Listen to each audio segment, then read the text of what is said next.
Olá, pessoal, bem-vindos a mais um episódio do nosso podcast do Zero Summit. Eu sou Nádia Dorigon e comigo eu tenho o Rodrigo Pedroso, que vai fazer parte do nosso painel de entrevistadores, e hoje a gente recebe um super convidado que eu tenho certeza de que vai ter uma conversa extremamente frutífera, muito estimulante, trazendo alguns temas que a gente ainda não abordou por aqui.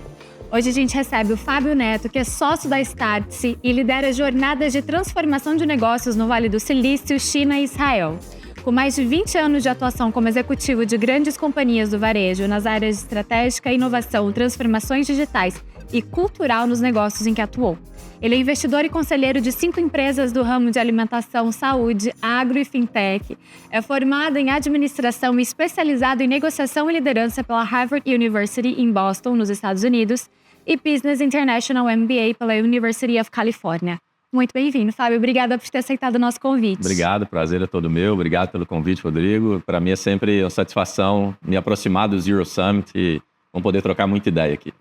Que ótimo. Eu adoraria que você começasse contando pra gente o que é a Startse, da onde surgiu, como Legal. foi todo esse processo. Bom, a Startse ela se posiciona hoje como uma companhia que ajuda as empresas em momento de transformação.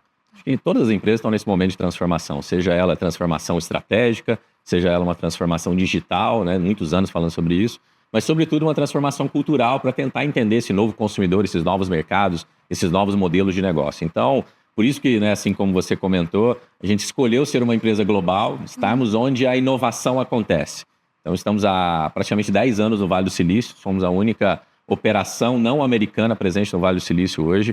Estamos há praticamente 6 anos em Xangai, na China, e estávamos, né, até o ano passado em Israel também, onde a gente ainda mantém relação. Mas o grande objetivo é capturar os sinais de transformação lá na fonte e tentar ajudar empresários, executivos e as empresas a criar os seus ciclos de perpetuidade, ou seja, entender quais esses sinais podem impactar o seu negócio, através de educação, consultoria, eventos. Então a gente tem um portfólio amplo para, de alguma forma, ajudar empresas e pessoas a se transformarem.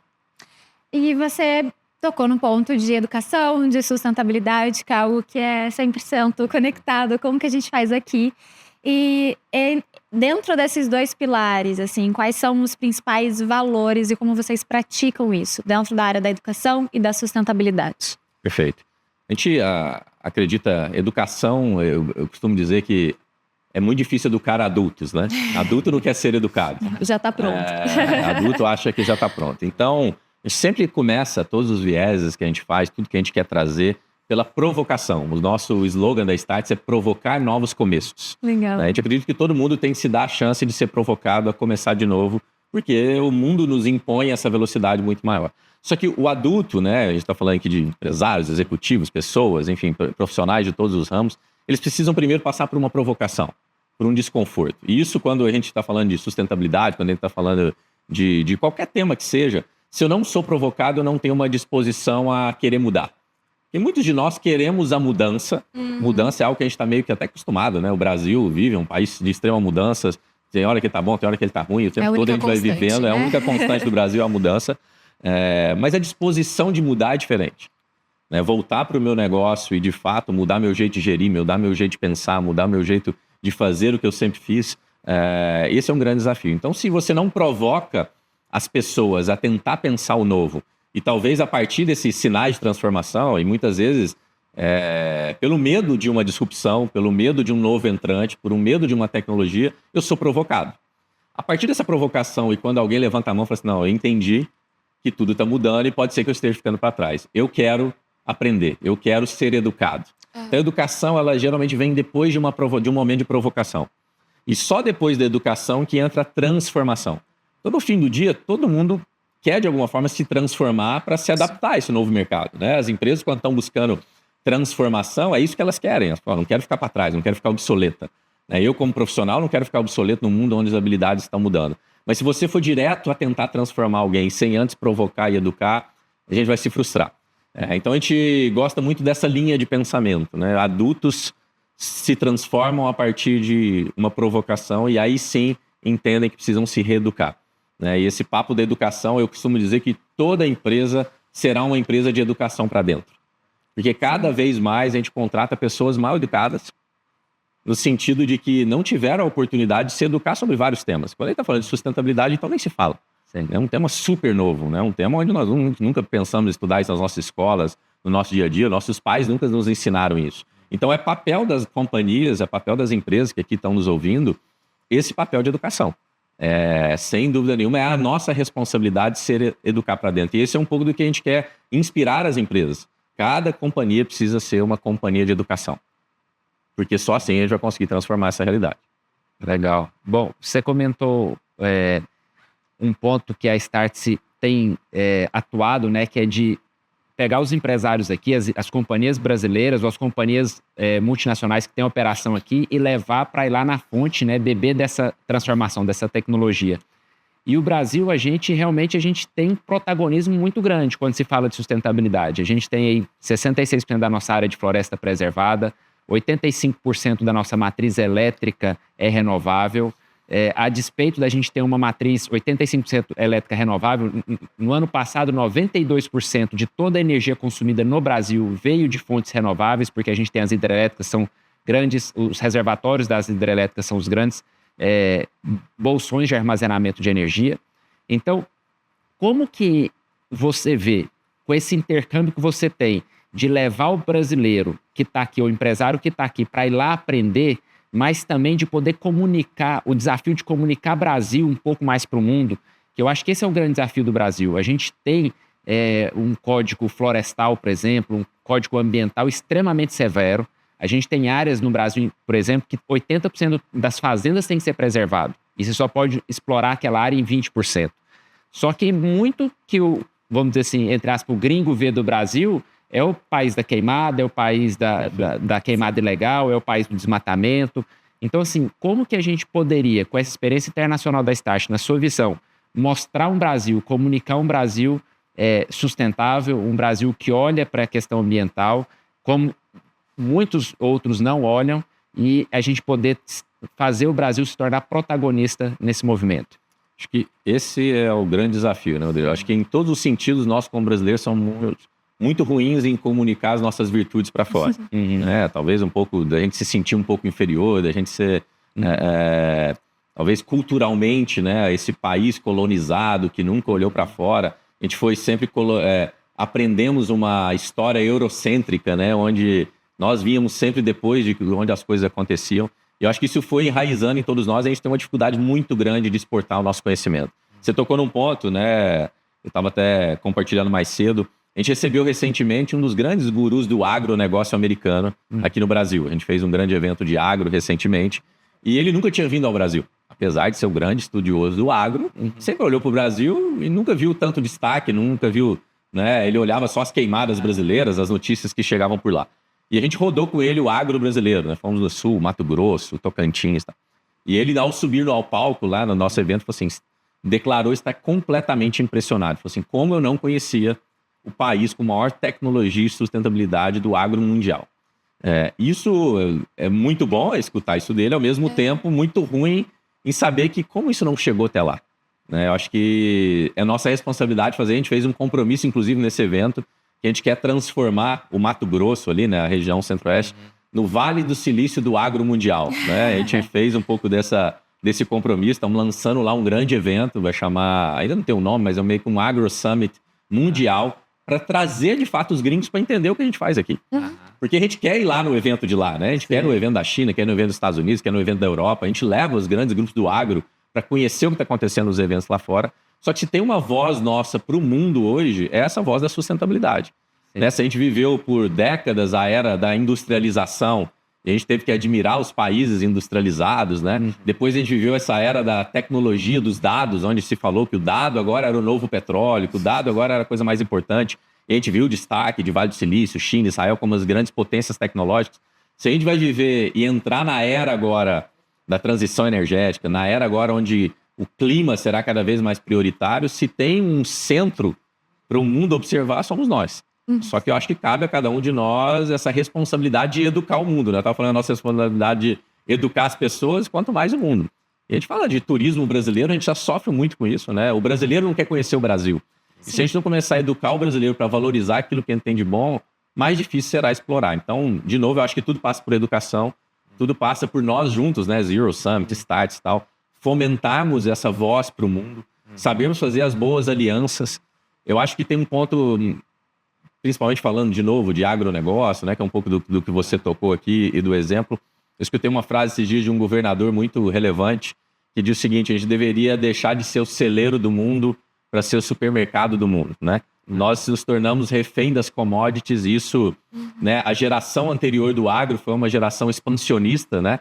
De agregar terra, e agora a gente está vivendo, inclusive na Starts, a gente tem um grande programa de sucessores do agro e o que a gente faz com eles todos é, cara, nós precisamos repensar essa nossa matriz de produto, né? Porque nós, como brasileiros, estamos acostumados a exportar commodities, porque nós somos celeiro, e importa o beneficiamento, né? E muitas vezes a gente vai ficando fraco nisso, porque, de novo, a gente não se acha capaz de construir marcas. Quais marcas hoje a gente conseguiu construir que hoje são marcas internacionais? A gente quer consumir as marcas internacionais, mas não queremos criar aqui dentro as nossas marcas. Então, acho que, de novo, passa por um processo educacional de provocação, de criar um ambiente que estimula esse sucessor, essas pessoas que estão vindo agora, né? Nós aqui vamos nos incluir assim, né? Como sucessores dessa geração, temos esse ímpeto de querer empreender e levar, de fato, essa voz do Brasil para o mundo. Legal. E dentro, né, desse espectro dos sucessores, como que vocês recebem a temática de sustentabilidade? Qual que é a concepção através da qual esses sucessores chegam até vocês? Olha, vou ser bem sincero. Ela ainda é muito reducionista. Né? Então, quando a gente fala de sustentabilidade hoje, se reduz a falar de carbono. Né? E é um pouco do que a gente tem tentado transformar. Porque a gente, seres humanos no geral, e principalmente nas empresas, né? As empresas entraram nesse mundo da sustentabilidade há muito tempo, é um assunto muito novo, existe muita imaturidade, né, Rodrigo? Você sabe muito bem disso. Você pega os relatórios de sustentabilidade das empresas, a gente está sempre lendo eles. Aí são relatórios muito imaturos, são reducionistas, porque eu preciso, num determinado momento, mostrar a virtude, né? Mostrar aquilo que eu estou fazendo, para de alguma forma comprar confiança, né? Ou muitas vezes comprar até capital e comprar esse tipo de coisa. Enfim, essa é uma pauta que eu não preciso nem falar para vocês. Mas por isso a gente tem uma geração muito imatura, que acha que a pauta é o carbono e nada mais, né? E mais do que isso, o carbono como efeito e não causa, né? Então, assim, como que eu posso de alguma forma, comprar mais ou gerar menos sobre a sustentabilidade lá na raiz do problema e mais sobre como eu trato o efeito para não parecer que eu estou tão feio assim no relatório. Tapar um pouquinho só com a peneira, né? Só com a peneira. E, infelizmente, essa é a realidade. Não quer dizer que a gente não tenha capacidade de mudar isso, é um pouco do que a gente está tentando fazer. Mas, de novo, a gente é muito reducionista. Toda vez que a gente entra nessa pauta ESG, de novo, é carbono, é uma discussão de diversidade no conselho, é uma discussão de algum projeto social e nunca sobre uma pauta ampla, né? É por obrigação, né? Por obrigação. E não por vocação. Então, exato. E engraçado que o Brasil é um país sustentável na sua essência. Quando a gente olha todos esses números que a gente falou, né? A matriz elétrica, a agricultura sustentável, a gente é de fato. E aí, de novo, né? A frase lá do nosso saudoso Chacrin, né? Quem não comunica se estrumbica, né? Então, eu acho que a gente está vivendo isso. De fato, eu vou dar um exemplo como que a gente se comunica mal. O Brasil, no ano de 2023, foi o terceiro país no mundo a mais investir em energia solar. A gente só perdeu para Estados Unidos e China por razões óbvias. São países que têm um consumo energético muito maior do que o Brasil. A pior condição de insolação no Brasil, ela é 30% acima da melhor condição de insolação na Alemanha. Então, o Brasil acabou de passar a Alemanha em potência instalada também em energia solar. A gente tem uma indústria solar no Brasil crescendo de uma maneira tão exponencial e a gente não consegue comunicar isso para o mundo e até para o próprio brasileiro. Até pouco tempo atrás, brasileiro achava que energia solar e residência era só coisa para rico. E quando a gente começou a ver habitações do programa Minha Casa Minha Vida tendo instalação solar, a gente conseguiu provar 45% dos sistemas solares fotovoltaicos foram financiados pelas classes B e C nos últimos anos. A gente tem um setor que investiu mais de 200 bilhões de reais, gerou mais de 1,4 milhões de empregos. Então, assim, como que a gente está comunicando isso? É lógico que a gente tem as associações, as empresas tentando se comunicar, às vezes, através do seu relatório de sustentabilidade, né, para poder atrair capital barato, para vender green bonds, mas não com um propósito maior de mostrar o Brasil como um grande celeiro do mundo de transição energética, onde todo mundo vai vir beber na nossa fonte. Igual a gente está, por exemplo, bebendo lá na fonte do Vale do Silício em questão de inteligência artificial. Perfeito. Então, aqui eu queria pegar o gancho dessa questão da inteligência artificial, e aí eu sei que a Start está muito envolvida com isso e levando essas missões lá para o Vale do Silício, para a China, para poder ensinar e aprender um pouco mais e basicamente ser na voz da inteligência artificial e o ponto de encontro da inteligência artificial no Brasil. Como que você vê que a inteligência artificial pode contribuir para esse movimento global de transição energética e de mudanças climáticas? Boa. Acho que essas duas letrinhas AI ou IA, ninguém aguenta mais falar delas. Exato. No sentido de virou um hype, só que um hype muito falado, mas pouco entendido de fato como deveria ser. Primeiro, quando alguém fala assim, estou usando o AI, primeiro, AI não é uma coisa. Geralmente, quando a pessoa fala que está usando o AI, deve ser o chat GPT, ou deve ser um Copilot, alguma ferramenta de IA. Mas IA é uma forma de pensar negócio. Mas, sobretudo, a primeira onda da inteligência artificial que a gente começou a viver, a gente completa agora 2 anos, né? Que o chat GPT se transformou em algo palpável. A inteligência artificial, ela saiu daquela AI só preditiva, que estava nos algoritmos por trás das coisas e passou a vir para nossa mão e nos empoderar. Essa primeira onda, né, tem uma frase do Satya Nadella, né, que é o presidente lá da Microsoft, que ele fala o seguinte: a AI é como um maremoto. E por que ele fala que é um maremoto e não um terremoto? Porque ele falou, num maremoto, a primeira coisa que vem no maremoto é uma marolinha, uma ondinha pequena, que ela é um aviso de algo que vem depois, que é um tsunami. O que a gente viveu nesses 2 anos foi uma ondinha, né, uma marolinha. Mas o principal foco desses primeiros 2 anos foi em garantir um ganho de produtividade absurdo. Então, a primeira grande manifestação da AI nas nossas vidas é ganharmos produtividade. Isso, para mim, é um tema que tem tudo a ver com sustentabilidade. Porque, ao sermos improdutivos, no geral, nós somos muito mais consumidores de tudo, né? Consumidores, a começar da nossa própria saúde, que a gente, como improdutivo e ineficiente, a gente consome saúde muito mais, consome todos os nossos recursos naturais, a gente tem uma vida desequilibrada. E nós, como brasileiros, somos um dos países mais improdutivos do mundo. Não sei quem lembra da capa da Exame de alguns anos atrás, que juntavam 5 brasileiros para produzir o que um americano produzia. Isso é inadmissível. Você não pode admitir algo como esse. O mesmo ser humano, a mesma biologia, no mesmo planeta, ter uma produtividade tão baixa. Pelo nosso jeito procrastinador, talvez pelo nosso jeito que a gente chama de relacional, mas que muitas vezes é um relacional que não tem diretividade para fazer as coisas. Então, a inteligência artificial ela veio primeiro para reimaginar a produtividade, para, de fato, preencher essas lacunas de ineficiência do nosso dia a dia. Que é isso que está acontecendo, principalmente lá no Vale do Silício, né? E o Vale do Silício trata a inteligência artificial muito produtizado, então você vai lá e vê, né, todos os outdoors na rua, compre AI para o seu RH fazer isso, compre AI para o seu time de vendas ser 2 vezes mais produtivos, tem AI no seu dia a dia para produtividade. É interessante que eu voltei agora semana passada da China. Já na China não fala-se a palavra AI. Sim. Não se fala. Eles já vivem um momento onde AI é o que a gente acredita que daqui 1 ano, 2 anos, ninguém vai nem falar mais AI. É igual falar informática. Ninguém mais fala assim, vou fazer um curso de informática, né? Igual talvez para nós a palavra digital, para a nossa geração, faça algum sentido, porque nós éramos analógicos tornando digitais. Sim. Os nossos filhos já nasceram nativos digitais. Falar para o meu filho que uma coisa é digital, eu falei, pai, o que é digital? Porque não sabe o que é outra coisa, né? Então, AI vai acabar sendo muito rápido um pouco disso, assim. Já é algo que está na veia, já é algo que está nas organizações, onde eu não preciso mais fazer distinção. Isso aqui é com AI, isso aqui é sem AI. Então, a gente está começando a viver essa transição muito forte já na China, começando muito forte nos Estados Unidos. No Brasil, ainda um desejo de adoção um pouco mais lento. Mas sim acelerado naquilo que é a mentalidade, ainda lento naquilo que é a aplicação das ferramentas. A gente tem todos os gargalos brasileiros aqui para isso acontecer. Mas para mim é o grande potencial do Brasil, Rodrigo, de se tornar um país mais eficiente em todos os sentidos. Então, se eu crio eficiência logística, eu crio impacto e sustentabilidade total. Então, hoje a gente usa muito AI para eficiência logística. Construção de rotas, para aduanas, para portos, para, enfim, pensar novas formas de o que a gente chama de last mile, né, que é o que mais polui hoje as cidades. São os motoboys por aí o tempo todo entregando coisa. Porque quanto mais, presta atenção nisso, quanto mais o ser humano quer conveniência, e a gente quer cada vez mais conveniência, apertar um botão e a comida chegar, apertar um botão e um carro chegar, apertar um botão e tudo aparecer na nossa vida. Quanto mais o ser humano, e esse é um caminho sem volta, nós somos da geração da conveniência.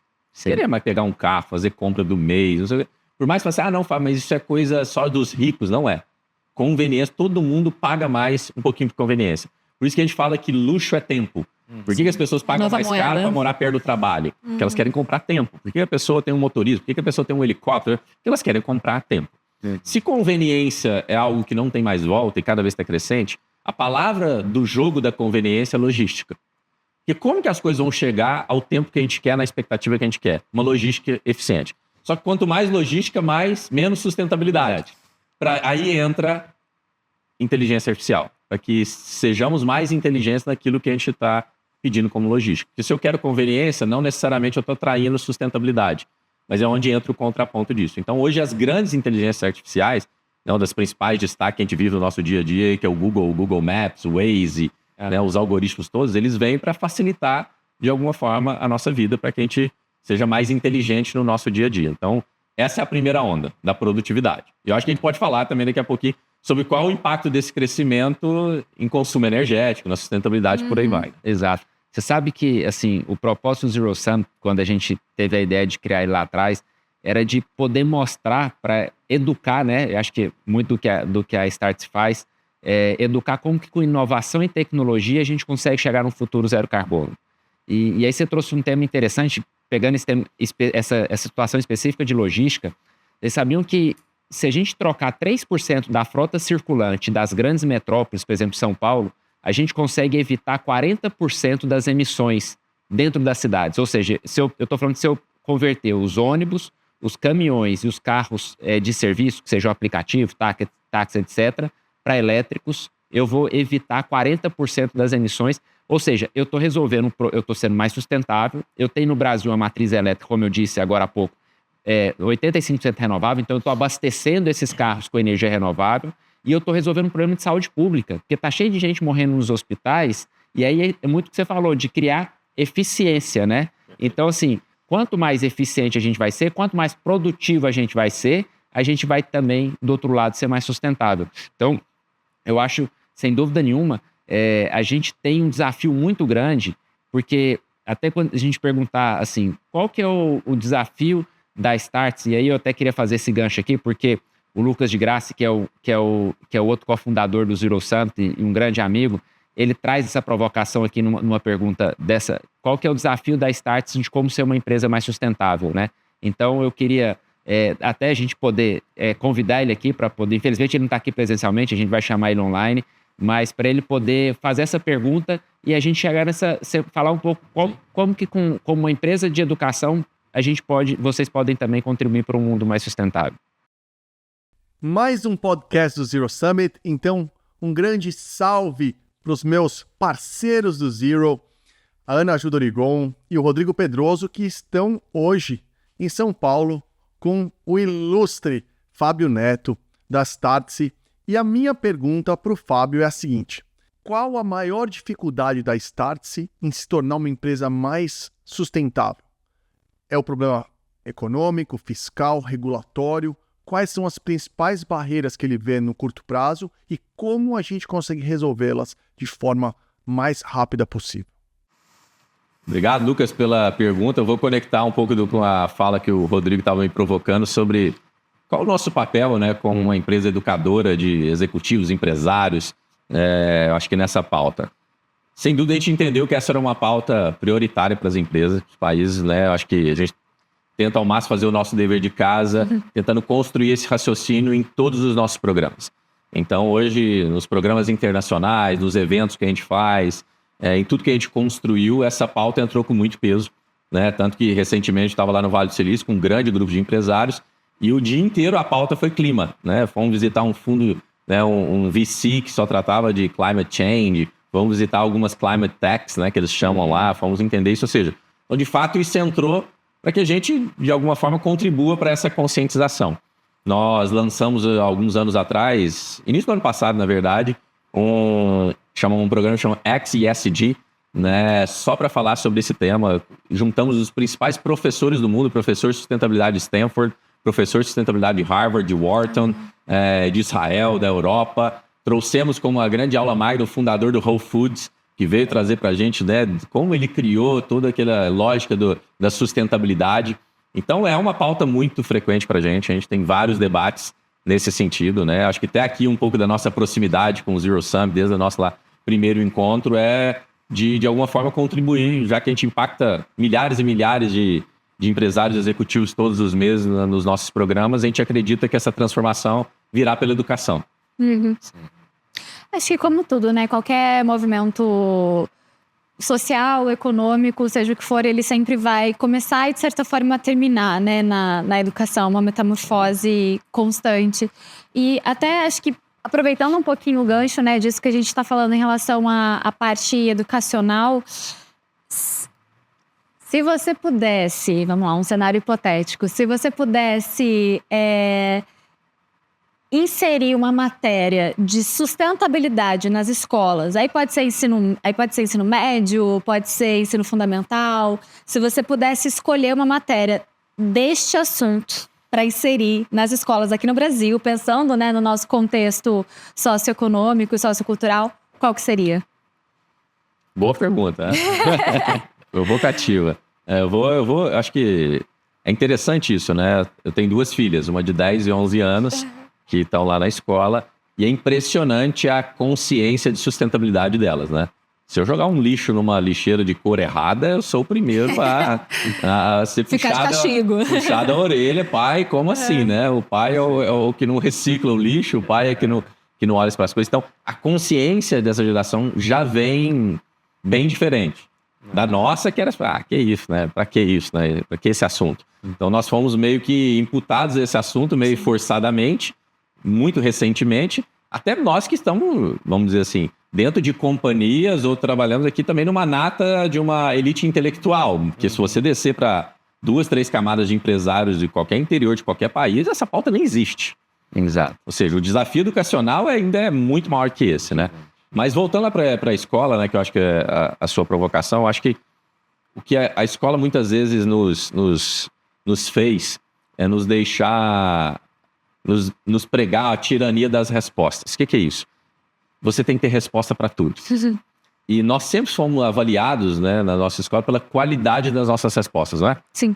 Você passava de ano pela qualidade da nota que você tirou na prova, né? Você passava no vestibular dependendo da qualidade da nota que você tirou.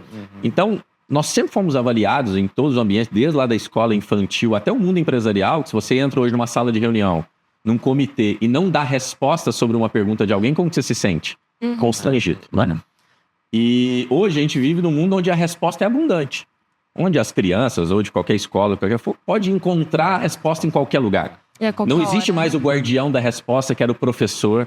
E eu lá chegava e idolatrava aquele professor, que ele era o guardião do conteúdo. E eu tinha que parar para, de alguma forma, absorver dele, porque ele era o dono do conteúdo. E ele passava o que ele queria. Hoje a resposta é abundante. E se a gente não ensinar essa nova geração a fazer melhores perguntas, e esse para mim é o grande dilema, é como ensinar essa geração a pensar. Sim. E não só a ter as respostas para tudo, né? Eu vou até contar um caso que eu acho que é bem emblemático, me marcou muito. A última vez que eu estive em Israel, ano passado, antes até de começar o conflito todo lá, a gente sempre visitava a casa, né? A gente era recebido na casa do cara que foi o grande general do exército de Israel, né? Que criou aquele Iron Dome, né? Toda tecnologia. Israel é considerada a Startup Nation, né? A nação mais empreendedora do mundo, né? É o grande laboratório de inovação do mundo, por isso que os Estados Unidos está lá tão fortemente, todo mundo, né? Independente de todos os problemas de conflito que a gente está vivendo lá. E uma pergunta que eu fiz para esse general foi assim: o que tem aqui em Israel para ser essa nação mais empreendedora do mundo? Um país de extrema escassez. Não tem nada, um país desse tamanhozinho no meio do nada, que não tem água, não tem nada. E vocês são simplesmente celeiro de inovação para o mundo. O que a gente, como brasileiro, poderia aprender, né, dessa cultura que existe aqui? E ele me voltou com uma pergunta. Ele falou assim: não, eu vou te fazer uma pergunta. O que você questiona, o que você pergunta para os seus filhos quando ele chega da escola? Você não, meu Deus, mas que resposta é essa, né? Eu esperava ele trazer para mim 5 tópicos de por que Israel é a nação mais empreendedora do mundo, e o que o Brasil deveria, uma receita de bolo, os dados, né? A gente quer essa cabeça pragmática. E ele me vira e faz essa pergunta: o que você pergunta para os seus filhos quando ele chega da escola? Pergunto se foi tudo bem, como foi a escola, minhas filhas, estudou, brincou, aprendeu alguma coisa diferente. Não, essas perguntinhas básicas que a gente faz. Ele falou assim: aí tá o erro. Foi sério, ele falou: aqui a gente senta com todos os nossos filhos todos os dias E a primeira pergunta é: o que você questionou os professores hoje? Qual raciocínio hoje você confrontou? E olha só que interessante, porque ele falou assim: nós somos um país extremamente que respeita hierarquia, porque todas as pessoas, homens e mulheres de 17 a 21 anos, servem o exército de Israel. Então eles têm noção de que o professor é autoridade, mas nem por isso eu deixo de questionar. Então, tentando fazer uma resposta longa para a sua pergunta, é isso. Eu acho que como que a gente ensina a fazer as perguntas certas sobre esse tema? Porque as respostas vão mudar, você concorda, ao longo do tempo? Se a gente criar agora uma cartilha da sustentabilidade para as escolas tal, daqui 2 anos... Vai ser outra coisa. Vai ser outra coisa.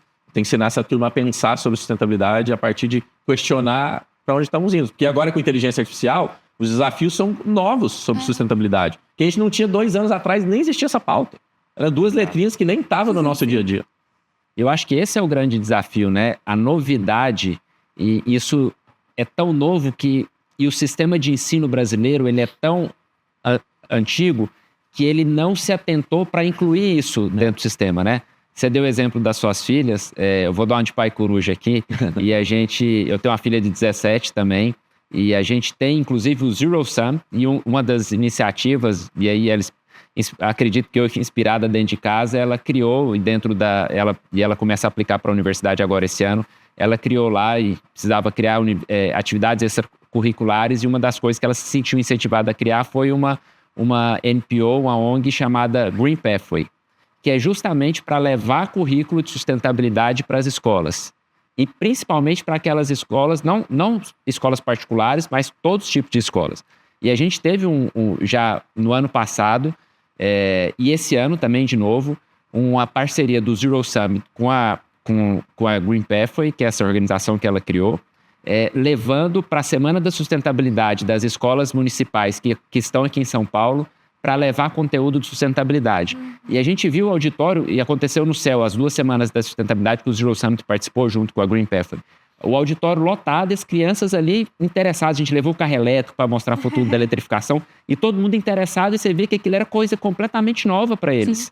Completamente nova. Então, como que essa criança que está lá vai conseguir questionar conteúdo que sequer ela aprendeu, sequer ela sabe que existe, né? Então, acho que a gente tem esse desafio. Realmente, tudo começa pela educação. Então, muito boa essa sua provocação, Ana Ju, porque eu acho que a gente tem que começar a provocar os dirigentes das escolas para poder incluir isso dentro do currículo. Reestruturação, né? Assim, geralmente, talvez soe até repetitivo a formulação das minhas perguntas, sempre incluindo o cenário socioeconômico e sociocultural, justamente porque a gente tem uma realidade aqui que não tem como você comparar diretamente com as realidades de Estados Unidos, como, enfim, isso é óbvio, isso é básico, mas muitas vezes a gente esquece, né?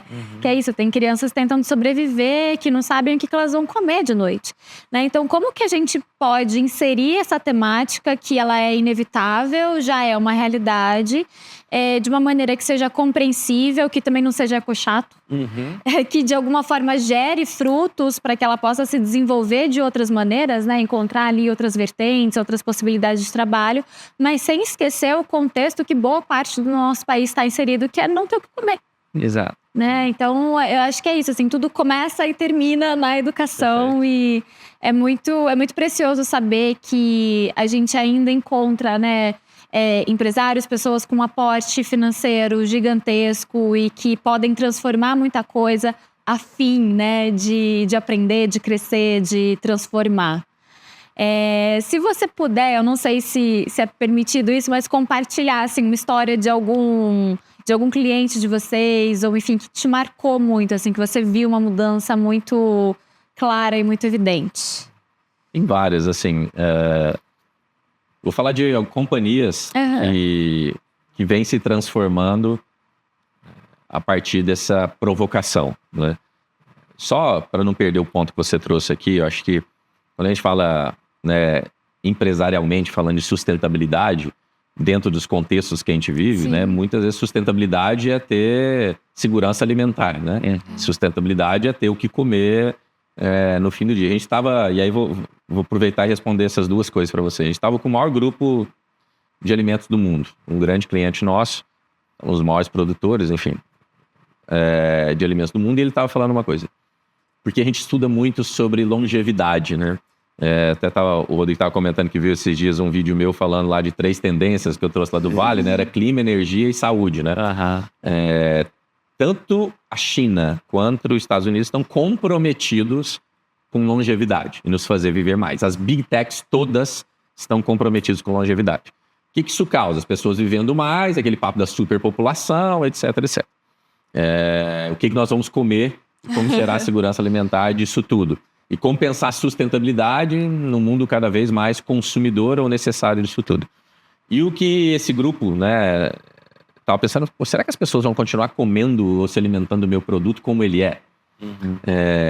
E a pergunta sempre, quando chegam essas grandes decisões, a gente trabalha isso com vários grupos empresariais, líderes de seus segmentos, geralmente existe uma pregação do ou, né? Então, assim, não, o seu negócio não vai existir mais porque agora é outro negócio. E nesse mundo, que cada vez mais plural, onde as opções são plurais, a gente não consegue dizer o que será da alimentação do mundo aqui 20, 30 anos. Mas eu sei que podem ser várias coisas. E eu preciso começar a experimentar dessas coisas. E a gente foi visitar, junto com esse grupo, a maior indústria de impressão 3D do mundo, que por acaso fica lá em Israel também. E para mim isso vai de encontro, Rodrigo, com o que você estava trazendo, sobre sustentabilidade da cadeia. Porque hoje, né, o dado que esse grupo trouxe é que 61% do custo do agro mundial é logística. Não faz sentido quanto de frango congelado o Brasil exporta para o mundo todos os dias. Containers e containers de carne congelada para o mundo. E o que esse executivo estava falando, é o presidente dessa companhia, nos dizendo o seguinte, cara, se eu não criar a cápsula do frango, não vai ter comida para essa população toda. E eles estão aqui em São Paulo, numa planta absurda, gigante, imprimindo carne, experimentando isso. Que eu comi lá em Israel a carne impressa por 3D no restaurante, fui mostrar para ele, falei, cara, esse negócio é escalável? Ele falou assim, Fábio, estamos investindo no Brasil, em São Paulo, na maior planta de impressão 3D. Para quê? Para criar sustentabilidade na cadeia. Porque imagina quantos menos containers e navios e trens transportando alimentos congelados teremos a menos se eu hackear isso. Então tá vendo que é uma mentalidade, por isso que eu tô tratando ela como um case, porque a gente sempre tem uma mentalidade focada em produto. Então, como vender mais o meu produto? Para vender mais eu preciso ampliar mercado, eu preciso abrir países, e isso vai consumindo energia, vai levando sustentabilidade, vai criando logística e por aí mais. Quando alguém para pensar, não, qual é a forma diferente que eu tenho para resolver aquele problema, mesmo matando ou mudando o meu produto? Porque o problema continua sendo alimentar as pessoas, fornecer energia para as pessoas, educar as pessoas, qualquer que seja o segmento que está nos ouvindo aqui. Então é menos foco no produto, por isso que um mantra que a gente diz lá do Vale do Silício é apaixone-se pelo problema que o seu produto resolve e não pelo produto que resolve o problema. Isso é muito fundamental, porque a gente é apaixonado, as empresas, nós como profissionais, somos apaixonados nas nossas habilidades, na nossa experiência. Somos apaixonados no produto do que a gente fornece. Só que os produtos morrem. Se eu não for capaz de repensar o meu produto para continuar resolvendo o problema, algum outro vai vir e vai resolver aquele problema de forma mais rápida, mais barata, com mais tecnologia. E é onde as empresas estão sucumbindo nisso tudo.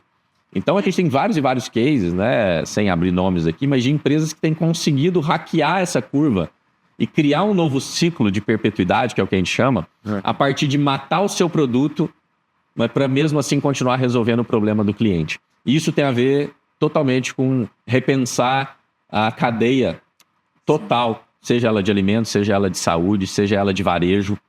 Hoje o varejo, só dando um exemplo, é um dos maiores poluidores. O que é transportar tudo que você compra e o que eu compro, vem de algum lugar, produzido em algum lugar, consumido em algum lugar. E o varejo, ele cria um desperdício absurdo, porque ele primeiro produz para depois tentar te vender. Né? E aí é onde entra as promoções, as Black Fridays, o Natal, porque ele já tem um estoque e ele tem que vender o estoque. E se tem algo extremamente improdutivo, chama-se estoque, porque eu produzo na crença de que alguém vai consumir aquilo que eu produzi. Baseado numa pesquisa que eu fiz, baseado numa tendência que eu tive. Hoje, toda a logística mundial, e a China está sendo protagonista nisso, que eles estão chamando de fast retail, é o quê? Como eu criar um varejo on demand. Ou seja, onde eu só vou produzir depois que as pessoas comprarem. Só que isso hoje é inviável, porque hoje, entre qualquer indústria hoje do Brasil, você pedir para ela um produto que não existe. Eu queria muito comprar um tênis laranja. Esse tênis não existe. para ele ser produzido em site, protótipo, etc., hoje qualquer produto do Brasil, seja shampoo, sabonete, sabão em pó, roupa, carro, caminhão, qualquer coisa, ele demora 18 a 24 meses. O que hoje a China está comprometida em hackear? Já que ela se tornou a fábrica do mundo, ela está tentando ser agora, repensar essa fábrica do futuro, que é, eu vou criar uma possibilidade de que esse 18 a 24 meses se torne em menos de um mês. Hoje, o que esses grandes marketplaces chineses, né, que entraram no Brasil, Shopee, Shein, Temu, esses que a gente conhece, que todo mundo compra, já fazem isso em 2 semanas. Uma roupa que não existia. Os sites deles hoje, 90% do que é oferecido no site não existe. Sim.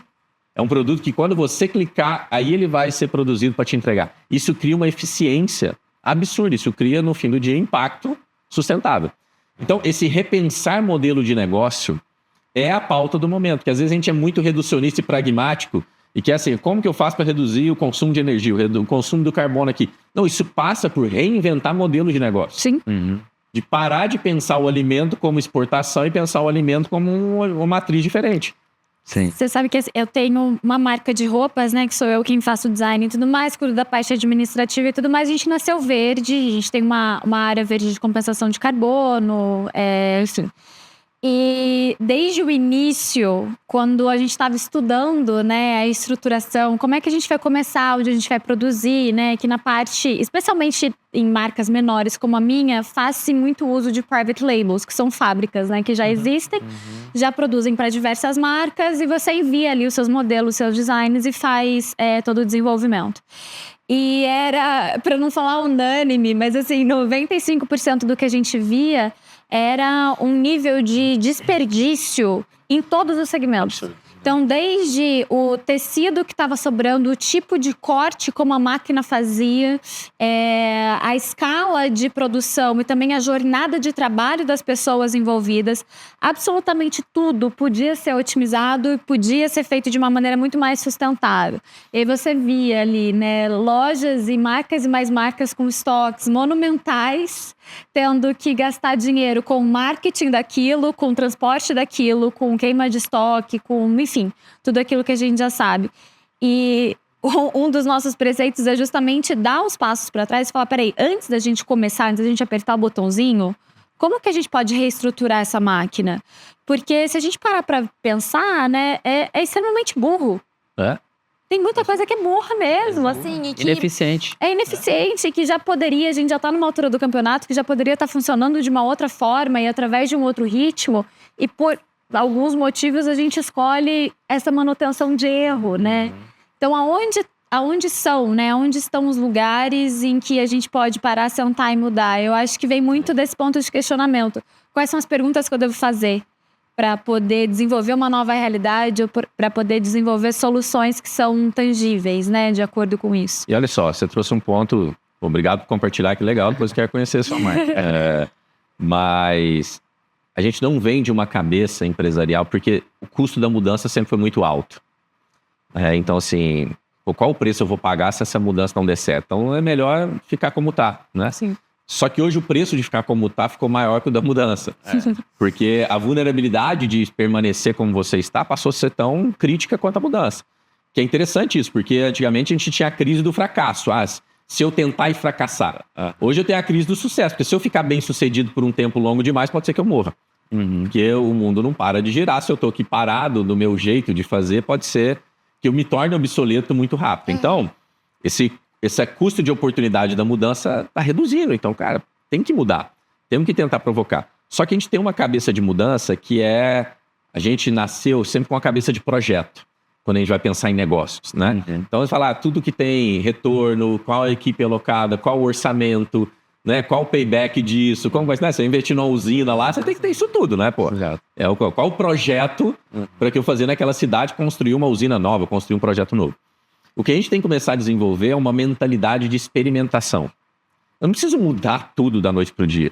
Eu posso começar a experimentar pequenas coisas, porque o custo do erro ficou muito mais barato. Então, como que eu erro barato e frequente? E o tempo todo. E vou criando uma cultura da experimentação. E eu tolero o erro experimental. Eu não posso tolerar o erro operacional. O problema é que a gente misturou essas coisas. Né? E aí, o erro operacional você não tolera, mas o experimental a gente tem que tolerar. Então, criar nas organizações, em nós mesmos, uma cultura de experimentação. Por que não experimentar um pouquinho novo? Sim. Não precisa mudar agora tudo que você tem daqui para cá. Não, mas eu posso fazer uma linha eu posso fazer uma calça aqui, eu posso fazer uma linha de sapatos aqui, eu posso testar algo e experimentar. Porque hoje, de novo, o experimento é muito valioso. Só que experimentar é diferente de projeto. Onde as empresas estão matando os experimentos? Que elas cobram retorno sobre o experimento. Qual o retorno que você vai me dar desse? Não. Experimento é uma hipótese a ser validada.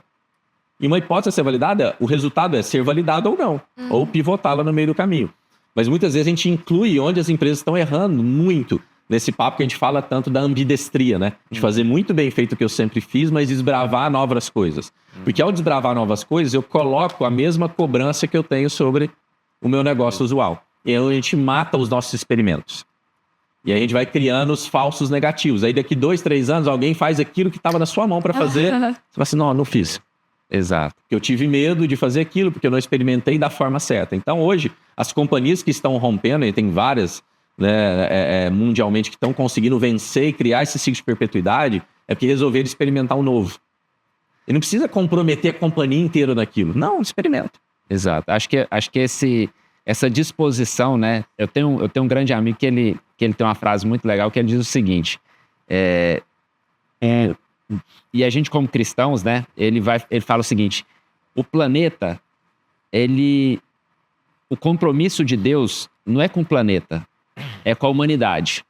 E aí, a gente teve recentemente aqui no podcast do Zero Summit o professor Carlos Nobre, que é um grande cientista, e ele trouxe pra gente algo que aconteceu há muito tempo atrás, quando os continentes se encontraram e a temperatura do planeta foi para 80 graus Celsius. A gente fala hoje de aumentar 1,5. Imagina o que foi 80 graus Celsius naquela época. As plantas com 43 graus de fotossíntese, elas param de fazer fotossíntese. Então, assim, aquecimento global não é problema. Então, o compromisso de Deus não é com o planeta, é com a humanidade. Então, assim, quando a gente fala de sustentabilidade, quando a gente está falando de todos esses problemas de eficiência, de melhorar, de reinventar, de tratar o problema na raiz, de trazer perguntas e não respostas, eu acho que o foco sempre vai ser na humanidade. E aí eu gostei muito quando você fala que a gente tem que ser apaixonado no problema, né? E aí, nesse caso aqui, acho que a sustentabilidade real, ela é a paixão na humanidade. E aí, pegando esse gancho aqui, eu queria trazer o Lucas de Graça de novo, porque ele tem uma pergunta bem provocativa pra gente, e aí eu queria trazer ele mais uma vez. E a minha segunda pergunta pro Fábio é, na opinião dele, qual é o maior desafio da civilização humana atualmente? Em termos de sustentabilidade, em termos de futuro, como ele vê isso? Que pergunta, hein, André? Obrigado pela pergunta. A gente tem mais 1 hora de podcast. Espera, vamos para mais 1 hora de podcast aqui. É muito boa, eu acho que aproveitar os ganchos todos que a gente fez aqui ao longo do nosso papo todo, né? Assim, eu acho que a gente tem vários desafios como humanidade, mas um deles que eu tenho refletido muito é sobre a utilidade do ser humano. E por que eu estou dizendo isso? Porque nós vamos viver cada vez mais essa crise da inutilidade. E as pessoas cada vez mais ansiosas naquilo que elas podem ser relevantes. No Brasil, mais acentuadamente, não sei se vocês sabem, a gente é o país mais ansioso do mundo. O número 1 em burnout. E batemos agora, abril do ano passado, saiu o relatório, a pior saúde mental corporativa do planeta. Quanto mais, e olha só, num momento que a gente nunca falou tanto dentro das companhias em cuidar de gente, não é? Diversidade, inclusão, comunicação não violenta, empatia, lugar de fala, tudo isso, ou seja, as pessoas quanto mais estão querendo cuidar da humanidade, mais a humanidade está adoecendo. E corporativamente falando, a gente pode... São dados, né? Não sou eu que estou dizendo aqui, são dados. Porque criou-se um grande desencaixe da velocidade que as coisas estão acontecendo com a velocidade que a gente conseguiu acompanhar as transformações. E isso só aumenta a nossa ansiedade. Eu tenho certeza que alguém, ao acabar de ouvir esse podcast, que está mais ansioso do que há 1 hora atrás. Né? Porque, a gente provocou muitas coisas, né? A gente está aqui discutindo muito. E nos próximos anos, né, como a gente falou aqui, inteligência artificial, né, a possibilidade das habilidades humanas estão cada vez mais perecíveis.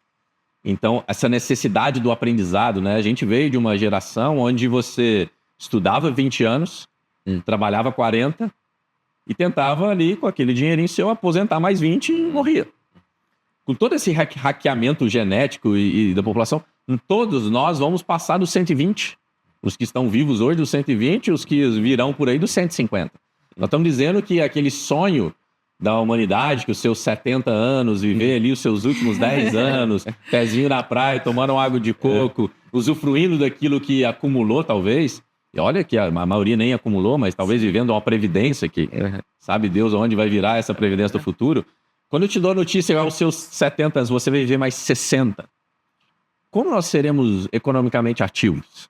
Úteis uns para os outros? Como nós vamos criar relevância num mundo onde cada vez mais a gente quer substituir o ser humano por uma mecanização que dá menos trabalho, dá menos ação trabalhista, dá menos dor de cabeça, né? E a gente já vive isso. Isso não é novo da inteligência artificial. A gente já vive isso, automação, as últimas décadas. Só que isso vai ser muito acelerado agora. Então, acho que o grande dilema da humanidade é se perguntar novamente: qual é o nosso papel aqui, né? Qual é o nosso propósito aqui? O que foi colocado em nós como dom, como dádiva, né? Que ao encontrar o outro, eu encontro esse encaixe. Onde isso não para só em mim. Porque se a gente acha que o que foi nos dado é só para nós tornamos, né, o nosso próprio desejo nosso Deus. E não é por aí, né? Onde nós vamos buscar esse lugar de mesa, esse lugar de encontro? E eu acho que esse é o grande desafio. Porque o nosso sucesso estará menos ancorado nas nossas habilidades, competências e utilidades. Num mundo onde potencialmente a gente pode ser muito inútil. E a gente vai viver uma orfandade dos nossos velhos, né? Como a gente já vive isso. Mas não só uma orfandade da família, uma orfandade do mercado, que não contrata mais a partir de uma certa idade. Mas uma orfandade de potencial, de oportunidade, daquilo onde eu posso ser útil, né? Onde eu posso fazer alguma coisa diferente. Então, acho que diante de tanta tecnologia, essa é a nossa pergunta, né? O nosso papel aqui. E, de novo, isso aqui não é, na minha visão, uma visão pessimista. É uma visão realista de alguém que tem que olhar para isso e entender o seu papel. E que precisa mudar. Vai ser pessimista para aqueles que negarem isso. Falam assim, não precisa mudar, o mundo sempre foi assim e nada vai mudar. Mas para aqueles que encararem essa oportunidade pela frente, eu acho que vai se abrir um leque de oportunidade maravilhosa para todos nós. Legal. Fábio, muito obrigada pela conversa, pela contribuição. Acho que daria pra gente ficar mais algumas horas, né, aqui conversando. Muito obrigada mesmo pela troca, pelo tanto que você nos ensinou. Tenho certeza de que quem tá ouvindo a gente também amou esse bate-papo. E conte sempre conosco. E esperamos que a gente possa te receber muitas outras vezes aqui. Obrigado. Fábio, obrigado. O Zero Summit é sempre sua casa, você é sempre muito bem-vindo. A gente fica muito alegre de te receber aqui. Sem dúvida nenhuma, acho que toda essa provocação que a gente traz aqui, né, e que a gente talvez leve um pouquinho mais de educação, de esclarecimento, de questionamento para todos que nos ouvem, para toda essa turma que acompanha o Zero Summit, é muito importante. Eu fico muito feliz de poder fazer parte disso. A sustentabilidade não só do planeta, mas a gente chega à conclusão também que a sustentabilidade da humanidade, né? Então, como além de ter uma vida mais longa, ter também uma vida mais larga. Eu acho que é a grande conclusão aqui. E como que a gente vai usar inovação e tecnologia para nos ajudar, né? Para contribuir com esse processo e não para poder abreviar ele. Então, muito obrigado, seja sempre bem-vindo. Obrigado, gente. Valeu demais. Valeu.